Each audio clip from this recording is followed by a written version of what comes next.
हुकूमत ने वैसे अगर ये आईनी तरमीम लानी थी, आपके ख्याल में ये टाइमिंग्स हुकूमत की गलत थी? अगर ऐसा ये पहले कर देते तो ये फैसला बहुत बात कर चुके हैं इन्होंने।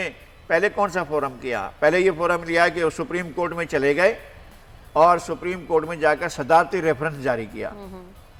अब सदारती रेफरेंस जारी करने के बाद ये पार्लियामेंट में चले गए, वहां से वापस नहीं लिया, पार्लियामेंट में चले गए, फिर पार्लियामेंट से वापस नहीं लिया, वो जो टेबल किया हुआ है एक मुसवदा है बिल का, वो पड़ा हुआ अभी भी, और वो इजलास मुलतवी कर दिए गए और साथ में जो है इन्होंने एक ऑर्डिनेंस जारी कर दिया। अब सदारती रेफरेंस बमुकाबला सदारती ऑर्डिनेंस। अब बाकी चीज़ें जो हैं वो तो इस वक्त क्योंकि इजलास नहीं हो रहा है तो पार्लियामेंट में बहस नहीं हो सकती है। और अगर दूसरी बात यह है कि ऑर्डिनेंस जो है वो मौसर नहीं हो सकता तावक्त कि सुप्रीम कोर्ट का फैसला है। अब सुप्रीम कोर्ट के अंदर विजडम, उनकी दानाई, उनकी फहम, उनकी दानिश भी हमारे लिए काबिल एहतराम है, लेकिन वो कवानीन को पेश नज़र रखें। अगर आइन में इस तरह से तरामीम होती रहीं तो फिर हम आइन का तहफ़्फ़ुज़ नहीं कर सकेंगे। ये आइनी मामला है और सेनेट के इलेक्शन आइनी मामला है।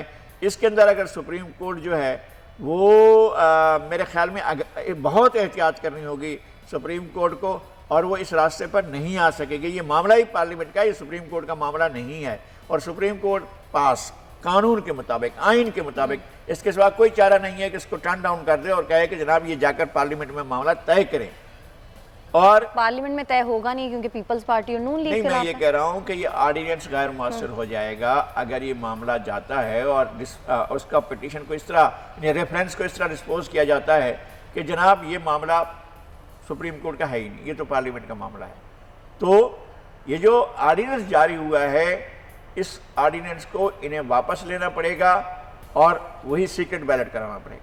लेकिन जो हुकूमत ये मौक़िफ़ रखती है कि पीपल्स पार्टी और नून लीग को एतराज़ किस बात पर है, क्योंकि मिसाक जमहूरियत जो चार्टर ऑफ डेमोक्रेसी है उसके अंदर तो ये बात ऑलरेडी हो चुकी है। अब पीपल्स पार्टी और नून लीग इस पर एतराज़ क्यों करती है? अगर हॉर्स ट्रेडिंग रोकना चाहती है हुकूमत, खरीदो फरोख्त को रोकना चाहती है, तो एतराज़ किस बात पर? इस हुकूमत के पास 50 मौके थे ऐसा करने के लिए, उस वक्त उनको ख्याल क्यों टाइमिंग्स गलत है, उस वक्त क्यों ख्याल नहीं आया था?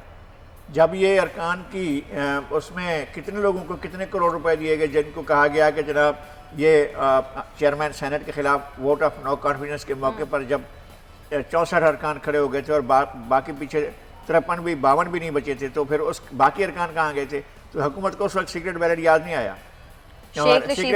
सीक्रेट बैलेट को वहां से उबालिश करके ओपन वो नहीं करा सकते थे। अगर ओपन होते तो चेयरमैन सेनेट तो इस वक्त कोई और होते ना, वो तो ना होते। अब भी चेयरमैन सेनेट के मनसब पर जो हैं सादिक संजरानी साहब, वो तो बहुत सी और इसके साथ बैठे। लेकिन अगर अभी ये फैसला हो जाता है तो आने वाले जो भी इंतखाबात होंगे एटलीस्ट वो तो उसके ऊपर तो कोई एतराज़ात नहीं आएंगे ना, उसके ऊपर तो नहीं कहा जाएगा कि हॉर्स ट्रेडिंग हो रही है। मेरा ख्याल है कि अगर इन्होंने ओपन बैलेट रखना है तो इस पर एतराज़ात होंगे, क्योंकि इनकी अब पार्टी के बहुत से अरकान इनसे नाला हैं, इनसे बेजार हैं। खुर्रम लगारी एक सामने आया है और दाऊद सुलेमानी एक सामने आया है डेरा गाजी खान और मुजफ्फरगढ़ से। ऐसे बहुत से लोग हैं जो क्विट करना चाहते हैं, पार्टी छोड़ना चाहते हैं। उन्होंने तो ऐलान भी कर दिया खुर्रम लगारी ने कि मैं पार्टी छोड़ रहा हूँ। वो आज़ाद जीत कर आए थे, पार्टी में जाकर शामिल हुए थे, वो भी जहांगीर तरीन के मुंह से जाकर शामिल हुए थे। अब जाकर क्या करेंगे वो?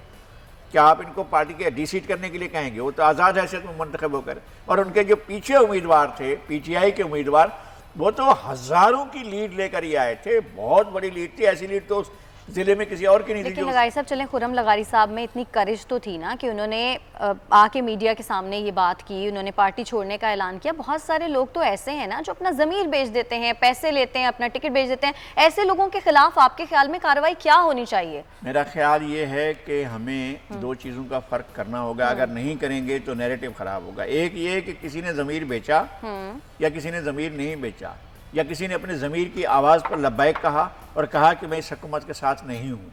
अच्छा, तो अगर उसके पास इजहार का खुर्रम लगारी जैसा वो नहीं है तो कम से कम खामोशी से ये तो कर सकता है कि उसके खिलाफ वोट दे। तो वोट देगा, उससे जाहिर हो जाएगा कि चलें ये तो अलग बात है। लेकिन वो लोग जो पैसे लेकर अपना पैसा तो सियासत के अंदर वैसे ही एक लानत है जो राइज हो गई है और हमारे वो तमाना गया। मुझे याद है, मैं एक छोटा सा वाक़या आपको सुनाता हूँ कि मोहतरमा बेनज़ीर भुट्टो में ने लियारी में वो जो लियारी डेवलपमेंट अथॉरिटी है वहाँ पर 500 क्वार्टर बनाए थे, छोटे छोटे क्वार्टर थे, 2-2 कमरों के। वो एक एमपीए को, साबिक एमपीए को अलॉट हुआ। वो रात को 2 बजे मेरे दफ्तर आए, उन्होंने कहा ये मैं विड्रॉ कर रहा हूँ, मेरे पास घर नहीं है अपना, बहुत कच्चा सा एक मेरा घर है जिसके अंदर मैं रहता हूँ, वो 1 कमरे का है। एमपीए थे और 50 साल पहले वो मुंतखब हुए थे, अहमद अली सुमरो साहब। वो आए और उन्होंने कहा कि मैं विड्रॉ कर रहा हूँ और ये खबर लगा दें, मैं इंतहाई शुक्रिया के साथ मोहतरमा बेनज़ीर भुट्टो को ये अपना जो मुझे मकान दिया है, एक छोटा सा 80 गज़ का मकान था, वो मैं वापस कर रहा हूँ, मुझे इसकी ज़रूरत नहीं है, मैं जिस हाल में रह रहा हूँ खुश हूँ। तो ऐसे लोग भी होते हैं, ऐसा नहीं है कि लोग नहीं होते हैं। इमदाद हुसैन शाह के पास अपनी गाड़ी नहीं थी। अब्दुल्ला बलोच एक आम से वर्कर थे, किसी इदारे में वो बहुत छोटी पोस्ट पर थे, उन्होंने इलेक्शन लड़ा था नाज़माबाद और नाज़माबाद से और गोली मार के डाके से वो जीते थे।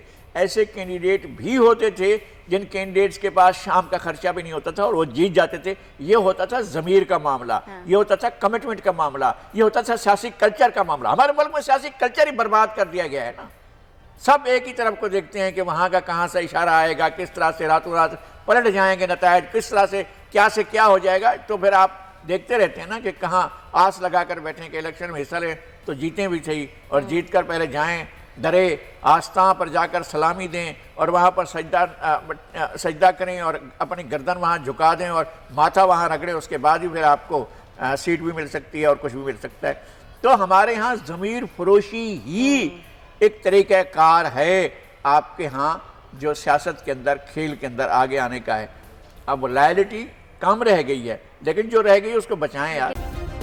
सब्सक्राइब करें और बेल दबाएं ताकि कोई खबर रह न जाए।